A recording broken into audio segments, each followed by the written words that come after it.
And in fact, over at BangTheBook.com, starting here this afternoon, once these offshores get off their asses and post some of these conference tournament futures prices, going to be posting all 32 conference tournament previews over at the website. So plenty for you to check out on the college basketball side. That is just the start of our March Madness content over at BangTheBook.com. So we'll have all 32 conference tournament previews. We'll have a bunch of previews for the NCAA tournament games, some betting thoughts for the NIT, CBI, and CIT as well. Of course, we'll be doing all that stuff right here on Bang the Book Radio also. Over at BangTheBook.com, where we are your one-stop shop for sports betting news and information. Not just college basketball, not just Major League Baseball, though I do encourage you to head on over there. Check out my MLB betting guide, which you can find in free PDF form over at BangTheBook.com or find over on Amazon for $4.99. You can also click through and go to the individual articles for each futures bet, futures preview as well. We've also got daily NHL, daily NBA, additional college basketball that's not March Madness related. We got soccer, golf, tennis, esports, NASCAR, you name it, we got it over at BangTheBook.com. Head on over there, make sure you check it all out. Finally, as you know, this and every edition of Bang the Book Radio, presented by our friends over at DSI Sportsbook. BTB and the number 200 is that promo code. 100% deposit match bonus for the Sportsbook, 100% deposit match bonus for the live casino at BetDSI. It's only a game until you bet it. Want to let you know that we're doing a full regular week here this week, but then for the next 2 weeks at least, and maybe the next 3 weeks, only going Monday, Tuesday, Wednesday with Bang the Book Radio. Next week, we'll have a ton of conference tournament games Thursday and Friday. Our guests are going to want to be betting on those. So we're not going to have shows on Thursday or Friday for the next couple of weeks. Now, that being said, I'll probably wind up doing the Bettors Box on Thursdays, my MLB betting podcast. We'll have a Monday, Thursday format with that once we get through the college basketball season. But if you want full shows with guests, Monday, Tuesday, Wednesday, over the next 2 weeks, this week will be a full-on show, but the next 2 weeks we'll just be doing Monday, Tuesday, and Wednesday there with that. If you want more of my content, head on over to wagertalk.com or WagerTalk TV on YouTube. I was in town last week, did a bunch of videos, did some of my favorite season win total write-ups, did a video with Brian Leonard on betting spring training baseball, also did a video about ERA, FIP, and XFIP. So good stuff over there through our friends over at Wager Talk. I also hopped on Dave Koken's show, so thanks to Dave. Did a show with Brian Blessing, thanks to Brian, who of course joins me every Tuesday on the program. I hopped on VSiN for an hour with Brady Cannon and Wes Reynolds. So got the word out about the MLB betting guide, got a lot of positive feedback, a lot of attaboys. Thanks to each and every one of you that has downloaded it, has bought it on Amazon, has followed along with the work that I did last week out in Las Vegas, cross-promoting the guide. It was a lot of fun. I guess it's nice to get back to normal, although Vegas is such an enchanting town, man. I miss it already. But in any event, thanks to everybody out there in Las Vegas that helped me out with promoting the guide. And thanks to all of you who listen here to Bang the Book Radio and have followed up with my preseason Major League Baseball betting content. And if you want the show notes from these Bettors Box segments, add them at bangthebook.com. The way to get on the list for those. All right, let's do it. The Five and Fly segment here for the National League East. And we start with the Atlanta Braves. 5 minutes on all 5 teams here within the division. The Braves season win total 90.5 here for this team. They have won back-to-back National League East division titles. The season win total for this team is coming down a little bit. It is juiced to the under. You've got a low PECOTA projection for the Atlanta Braves. And they did overachieve last year per their alternate standings metrics. Their actual record was 6 games better than their Pythagorean win-loss record, 7 games better than their base runs record, and 8 games better than their third-order win percentage. So there are reasons to be concerned about the Braves. Their season win total, in fact, falls right in line with those alternate standings metrics of Pythagorean win-loss, base runs, and third-order win percentage. But last year, they had a low PECOTA projection as well. It's something that I guess that they can kind of do a little bit here. So far in spring training, they've avoided bad news with Freddie Freeman. They've got some good hitters in Ronald Acuna Jr., Ozzie Albies. Dansby Swanson is a good enough bat with good enough defense at shortstop to play pretty well. They've got some very good guys coming up through the minor league system. A couple of outfielders, Drew Waters, Christian Pash. They've got a lot of talent here within this team. Yes, they lost Josh Donaldson, who had big numbers for them last year, but they add Marcell Ozuna, and Marcell Ozuna had elite contact metrics last season, just didn't really have the results to go with it. So you wonder if Ozuna, a little bit of a positive regression guy here for this season. They've got some young starters with great stuff and great depth. Mike Soroka, Max Fried. Soroka maybe something of a negative regression guy here coming into this season. Max Fried is a positive regression guy. As far as I'm concerned, his home run to fly ball percentage should get better. Both guys should see increases in the strikeout department. They've got prospects like Ian Anderson. He's a good-looking starting pitching prospect.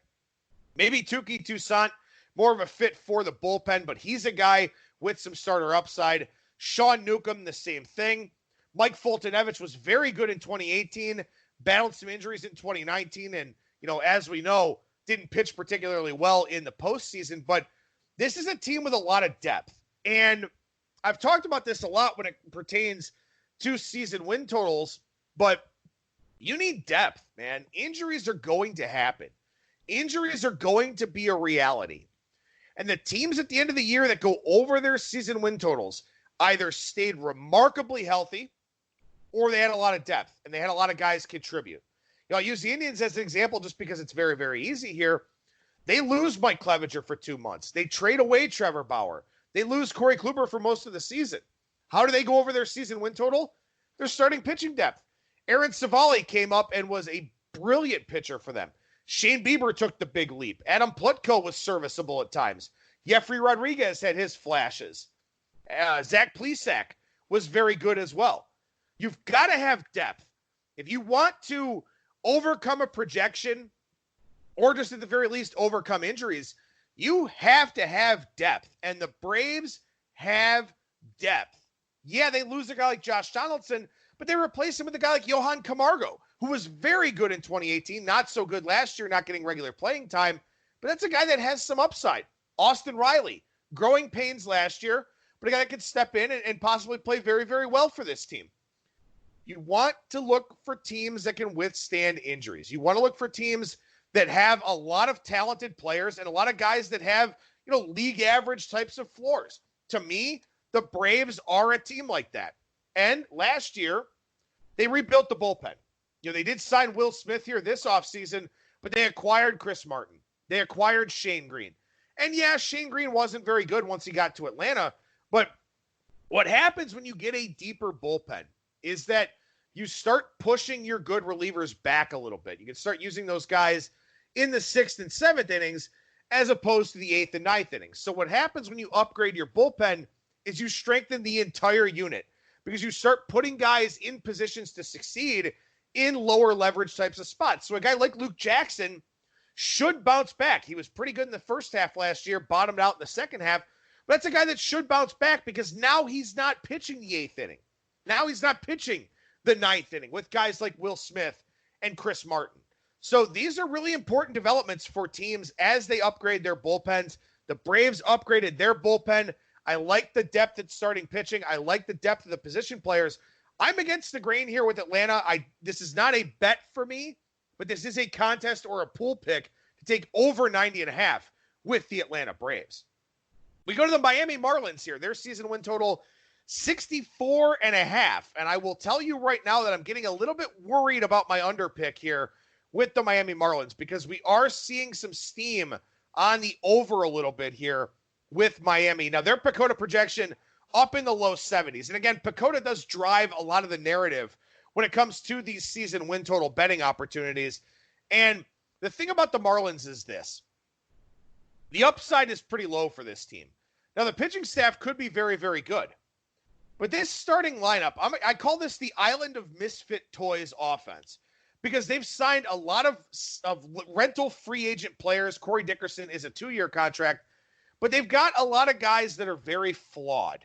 They're still useful in a practical sense, but they're very flawed. Matt Joyce, platoon player. Corey Dickerson, platoon player with some injury baggage with him. Francisco Cervelli, good on base percentage, does not hit for a lick of power. Matt Kemp, platoon guy on the opposite side, hits lefties, doesn't hit righties. Jonathan VR, speed guy, BABIP guy. You kind of wonder year to year what you're going to get from him. Jesus Aguilar, same thing. You wonder what you're going to get from him. But this is a Miami offense that was among the worst in baseball last season in just about every statistical category. Now they supplant guys like a Brian Anderson with guys and a Garrett Cooper with guys that actually have track records where we've got a pretty good idea of what we're going to get. The problem is they're just flawed. They're just guys that are trying to find their way into a pennant race. They're platoon guys. Some of these guys are bad defensive players, like a Matt Kemp. He's a terrible outfielder. So there's that. These are guys that go to Miami because they're not very good. Or they're decent, but they have a big hole. So what the hope is that you play for Miami for a while, have a good 3 or 4 months, then get traded out of there, get put into a pennant race where teams are just kind of looking to fill some of those platoon situations. So that's what the Marlins are looking to do here with this offense and sort of rebuild up the farm system a little bit. And the nice thing, too, is that when we get to the trade deadline and they start looking to acquire some of these players, they're going to want position player guys. They feel like they've got a pretty good young core of starting pitchers. So maybe they get some guys with a little bit of upside for the second half. So I am getting a little bit worried about taking the Miami under for my 2020 MLB betting guide. But at the same time, this team will look a lot different in July than it's currently constructed. The reason why I'm ultimately worried about the under is that this pitching staff is pretty decent. Sandy Alcantara, 296 WOBA against in the second half, a guy with great contact metrics against. Just hasn't really had the success, hasn't really had the numbers to back it up. Caleb Smith misses a ton of bats, but he's rarely healthy. Jordan Yamamoto is a fly ball guy. He had a lower ERA and a higher xFIP last season, so maybe you fade him on the road, buy him at home a little bit. Pablo Lopez, the under-the-hood metrics suggest some upside. If you look at his pure velocity and movement statistics over at StatCast, he's mentioned with guys like Steven Strasburg, like Aaron Nola. The difference is Lopez doesn't locate as well as those guys do. He's got the raw stuff, but will it come together? That's the big question for a guy like Pablo Lopez. So you've got upside with this Marlins rotation. You really, truly do. You've got a park factor that's conducive to a better pitching staff and a lesser offense. They are moving the fences in a little bit in center field and right center. But I don't think that's going to increase offense a whole lot in this division. So you got a pretty good pitching staff. You got an offense that should be better. But this is still a Marlins team I think has a long way to go. There are still 3 very good teams in this division in the Braves, Nationals, and the Mets. I think Miami is a team that still comes up short more often than not. I do think that they will be better. And maybe they do go over this 64.5 number. But I think the PECOTA projection is high on this team. I think it's one of those scenarios where, last year their alternate standings metrics were in the low 60s. They probably fall in a similar range to that. I don't think this is a team with 70 win upside, as PECOTA would suggest. But I do think this pitching staff is pretty good. I think this is a team that we can bet on at home in certain situations. I don't think I would like them on the road a whole lot in a lot of cases, except for with a guy like Caleb Smith that has the capability of missing a lot of bats. So I do lean under here, but the over steam is concerning to me. This is not a deep team at all, and I do wonder what they look like in July after the Major League Baseball trade deadline. Next up here is the New York Mets. 86.5, the season win total for the Metropolitans here. I'm going to say this right now up front. A healthy New York Mets team wins the National League East. This is my favorite team from an upside standpoint in the National League East. Now, why haven't I bet their season win total yet? Well, they got to stay healthy. This is a Mets team that year in and year out deals with a ton of injuries. Brandon Nimmo's gone to the cardiologist a few times. It seems like he's okay, but that's a guy that only played, I believe, 69 games last season. Michael Conforto, he seems to be in and out of the trainer's room. Jed Lowry missed almost all of last year. Jeff McNeil, who had that big breakout season last year for the Mets, he's a guy that got hurt at the tail end of last year. You wonder about him. You wonder about his ability to stay healthy. But if you like consistency, this lineup is mostly the same. 9 of the 11 guys with the most plate appearances for the Mets are back in the mix. Now, I am expecting a little bit of power regression from a guy like Pete Alonso, but the others should be better and should be healthier. You know, the Mets making some changes to their training staff. That's probably a good idea for them. I like a guy like J.D. Davis. He had very, very good contact metrics last year. Robinson Cano, he was in the 82nd percentile in exit velocity and the 87th percentile in hard hit percentage. So Cano is a bounce back guy. Davis is a good hitter. Alonso's still going to be a very good hitter. Don't get me wrong. I just don't see 50 home runs for him. McNeil with the breakout year, Conforto and Nimmo, both guys that are very, very good. You know, Brandon Nimmo is a guy that walks a ton. And that's the thing about this lineup. They walk a ton. They hit balls hard. They've got a good amount of power. They've got some pretty decent depth, at least as far as position player guys go. I like this offense. I think if this Mets offense stays healthy, this is a top 10 caliber offense. And I never would have thought that with Citi Field, because Citi Field, by and large, not a very good hitter's park overall, but last year played a lot better for lefties than it had in the past. Just a better offensive squad here for the Mets. And that does create a little bit more upside for this team. Now, you got a new manager in Luis Rojas. You've got a new pitching coach in Jeremy Hefner. I think these are both good things for the Mets. I don't think Mickey Callaway was a good fit. I think Mickey Callaway is more of a pitching coach than a manager. The thing about Callaway is this, and I saw this with the Indians when he was there. He can really elevate elite pitchers. He can maximize the potential of elite pitchers. It's not a coincidence that Jacob deGrom was so good with Callaway there. I think the problem is, I don't know if it's laziness or the message or what it is for Callaway. I think the problem is getting the mid-level guys to perform up to their capabilities is something that's a little bit more difficult for him. So I think when you've got a guy like a Marcus Stroman, you've got a guy like a Steven Matz, I don't think those are guys that Callaway can work as well with as he can with guys like Jacob deGrom. And maybe even to a degree a Noah Syndergaard type. Now, he did help Zach Wheeler to some new levels, and Wheeler, of course, getting the big payday from the Phillies. But I think Jeremy Hefner, a newer school approach, obviously, because he's 33 years old and a pitching coach already, I think that could help. You know, you're going to get league average types of innings from a guy like Rick Porcello here, and a lot of innings at that. Rick Porcello, very, very durable. I like this Mets team. I really, truly do. I think there's a lot of upside to this group, so long as they stay healthy. The bullpen should get better. You know, Edwin Diaz last year had elite-level strikeout metrics, as he always does, but the command just disappeared. He gave up a ton of home runs, in particular early on in the season. He's a bounce-back candidate to me. I don't think Edwin Diaz is done by any stretch of the imagination. Dellin Betances, great addition. If he's healthy, that power fastball, the power breaking ball, he's a good fit here with this Mets team. I think another good fit, Seth Lugo. I don't think people realize just how good Seth Lugo was last season for the Mets. Slowed down a little bit by a broken toe here in spring training. Not anything to really worry about. But he's a multi-inning guy, elite curveball, elite spin rate on his pitches. I like this Mets team. And they are a little bit depth shy. There is that. You know, they don't have a lot of high upside arms in the minor leagues. And that is a concern for me. And one of the reasons why I really want to wait and make sure this team gets through spring training healthy. But Mets over 86.5 may end up a bet for me. And I do like them to win the National League East as well. So you can get a pretty nice price on the Mets to win the East. Like it's in that 265, 270, 300 range, something like that. I like this Mets team a lot if they're able to stay healthy and able to stay intact.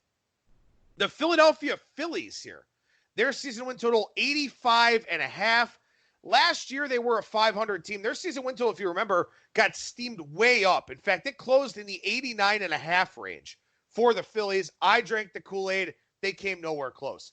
81-81, but -4 in Pythagorean win-loss, -6 in base runs, -7 in third-order win percentage. So this is a Phillies team that played a lot more like a mid-70s win team. They weren't even as good as a 500 team as their record would suggest. And I don't think this team's a whole lot better. I know they add Zach Wheeler to the rotation. That's nice. He'll be a guy that can complement Aaron Nola a little bit. They add Didi Gregorius. Andrew McCutchen will be back probably by the start of May. But after Nola and Wheeler, then what?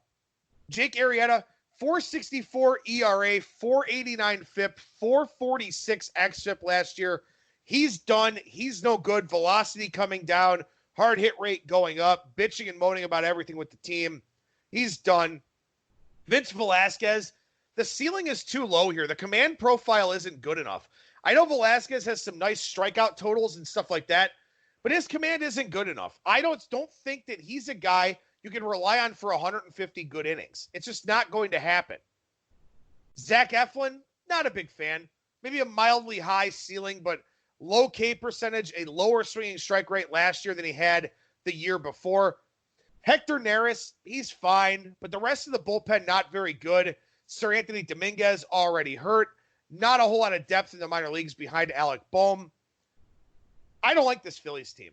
And, one of the things about these really strong divisions is that somebody has to lose.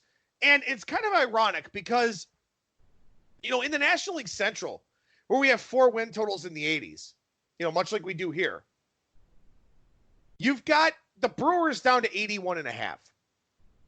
The Brewers are better than the Phillies. If someone offered me a prop bet of Brewers wins versus Phillies wins, I'm taking the Brewers.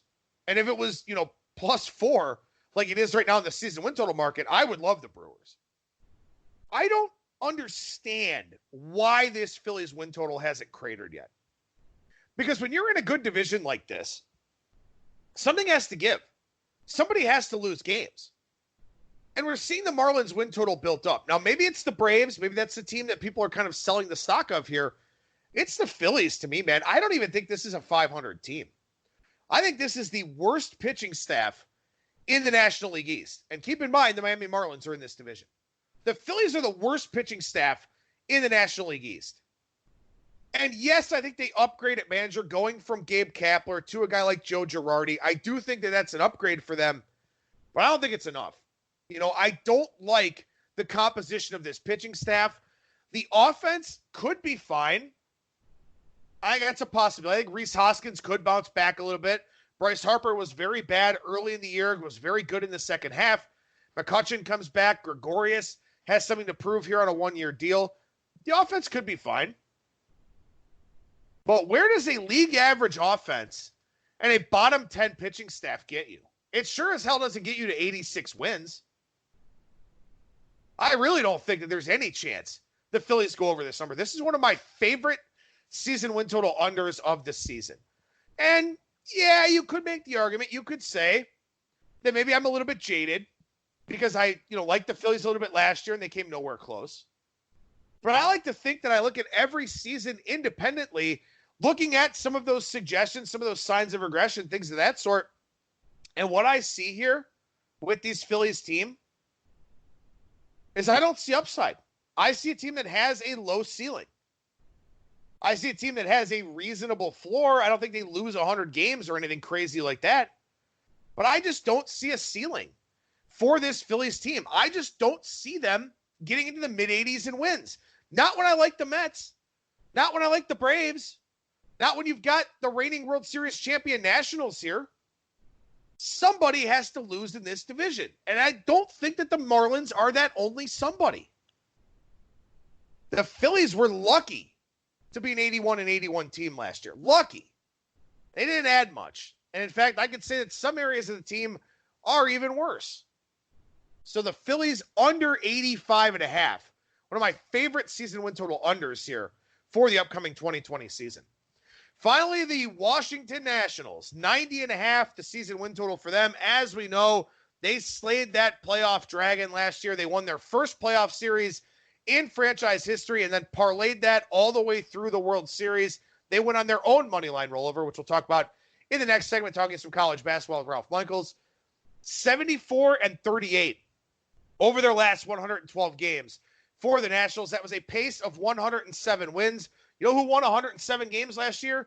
The Houston Astros, who lost to the Nationals in the World Series. The thing about it for the Nationals is this.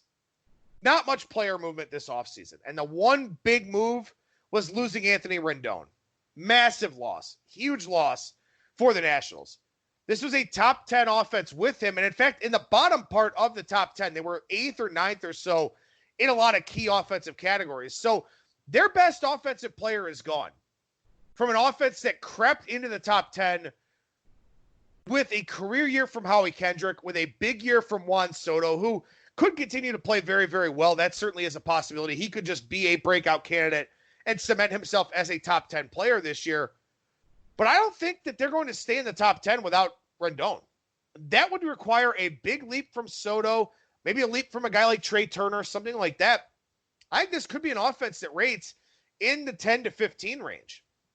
Now, last year, 7th in FIP, 11th in XFIP, with Max Scherzer, with Steven Strasburg, with Patrick Corbin. I'm worried about this Nationals pitching staff. You know, the World Series hangover is not just a narrative. It's not just something drummed up by, mainstream media, something like that. Where the World Series hangover comes in is that it is hard to win the World Series. You've got to play an extra month of baseball. And this Nationals team last year, which got off to that 19-31 start, they effectively played 6 months worth of postseason baseball, at least 5 months worth of postseason baseball. They played 17 of the possible 20 games in the playoffs. They played the one wild card game, went 5 in the DS, 4 in the CS because they swept the Cardinals, and then 7 in the World Series. So they played 17 extra games in the month of October after going on this torrid run to even get back into the playoff picture and then be the wild card team. Steven Strasburg threw 180 innings for the first time since 2014, went over 200, in fact, and threw 36 more innings in the playoffs. That's a big-time workload for a guy that's had a lot of injury problems and considerations throughout his career. Max Scherzer last season, finally showing some signs of wear and tear. He's been an absolute workhorse. Most innings pitched in baseball since 2014 going into last year. I believe he's second now to Justin Verlander because he missed some time last season. Patrick Corbin, back-to-back 200 innings for him. Had Tommy John not that long ago. That's where the World Series hangover comes in. It's not a narrative. It's not, they got to the top and now they can't get back. It's not that. It's a hangover thing. Because let's say that you expect to go to the playoffs, right? You expect to win the World Series. You do, but how often do you actually meet expectations? One team does it every year. You may play an extra 5 games or an extra 4 games, something like that. You may be done by October 11th or October 12th. You play until the end of October. That is a full month less of recovery time for you because you're not going to hit the ground running right away. You're going to take some time. You're going to rest. You're going to go on vacations. You're going to spend some time with the family, stuff like that. The recovery time is where the World Series hangover comes in. I think that's really problematic for Scherzer, Strasburg, and Corbin. This is a top-heavy bullpen. Some older guys, too. Daniel Hudson, Sean Doolittle. They added Will Harris. These are all older guys. This is a top-heavy bullpen, lacking pitching depth, an older unit as well. I don't like a whole lot about the Nationals this season. And in fact, their season win total here, 90.5. Some places are down as low as 88.5. This one may end up being a play for me. I mean, they played at that torrid pace for so long last year, rode it right into the playoffs. There's real potential here for a World Series hangover, for a team that falls off. And furthermore, they won 93 games last year, playing with their hair on fire for 112 games. They don't have Anthony Rendon anymore. This is not as good of a team for 2020. Even if Juan Soto takes that leap, and he could, this is not as good of a team as the one that just won the World Series. So I'm looking under Washington Nationals here, 90.5, and this one may end up being a bet for me as well. So there you go. There's the 5 and Fly segment. We'll do the National League Central coming up here on Thursday's edition of the show. Real quickly, run through some spring training injury updates for you. Aaron Hicks progressing is in his return from Tommy John surgery. Finally, some good news for the Yankees. He's looking at a June or July return. We already know Luis Severino is out. James Paxton is out. I actually got some clarification. It's 68 games that Domingo Germán will miss. So it's not the whole first half, but missing 68 games, missing about 12 or 13 starts there for the Yankees. So Germán effectively missing about 40% of the season. Giancarlo Stanton still an injury risk. He's back to work now in spring training, but keep an eye on the Yankees, man. Their season win total very, very high. Got some injury considerations already. Tough to bet it over with that team, to say the least. Griffin Canning went for an MRI for the Angels. He's got UCL damage. He's going to start the season on the injured list. Who knows what happens beyond that? This is already starting up for the Angels. This is always my concern with the Angels. They just don't stay healthy. For one reason or another, they don't stay healthy. Now Griffin Canning on the shelf. Again, already early in the process, their pitching staff, their starting pitching in particular, starting to take a pretty big hit. That is very worrisome to me. As a team where I was on the fence about their season win total anyway, leaned over for the guide, but if they start getting some more cluster injuries here, that will become an under situation for me. Cortisone shot for Blake Snell. Obviously, I don't love this one as I love the Tampa Bay Rays. Bet their season win total over. Like them to win the division. Like them as a World Series long shot. Blake Snell says he's okay. We'll see. Obviously, elbows and shoulders, things that you're very concerned about at this time of the year. But Blake Snell says he's all right. We'll see if that winds up being the case. Alex Verdugo not yet swinging a bat for Boston. Boston will already be without Chris Sale at the start of the year, as we know. Verdugo, you'd like to see some of that offensive upside out there, but you know what? If I'm the Red Sox right now, I consider tanking. I really, truly do. Trade J.D. Martinez the first chance you get, if you get that opportunity. Eduardo Rodriguez already dealing with some knee stuff in spring training. The Red Sox, I see no redeeming qualities with this team, and they might as well just tank it and see what kind of draft player they can get. Mike Leake may miss opening day. That's good news for our Arizona Diamondbacks over bet. Fractured wrist for him, and it's his non-pitching wrist. Otherwise, he'd be out probably for the year. But Arizona doesn't have a ton of starting pitching options, but the ones that they have probably are a good bit better than Mike Leake. Setback for Andrew McCutchen, like the Phillies under a lot, as I mentioned already. Looks like he may miss all of April as he recovers from a torn ACL. And then finally, Stephen Piscotty of the Oakland A's. Intercostal issue for him, probably looking at late April now with his return. Again, watch out for those guys taking more swings, guys pitching more. Obliques and intercostals going to be month and a half long things now at this point in time. Like I said, we'll do the Bettor's Box on Thursday. We'll do our 5 and Fly segment for the National League Central. Adam at BangTheBook.com for the Bettor's Box notes, and I will send out Thursday's notes with today's update for those that are already on the mailing list. Make sure you check out the guide over at BangTheBook.com in PDF form, or if you want to, you can buy it over on Amazon for $4.99. Very proud of that product. A lot of good information in it, to say the least. Gotten a lot of positive feedback on it as well. So check out that guide over on Amazon or in PDF form over at BangTheBook.com.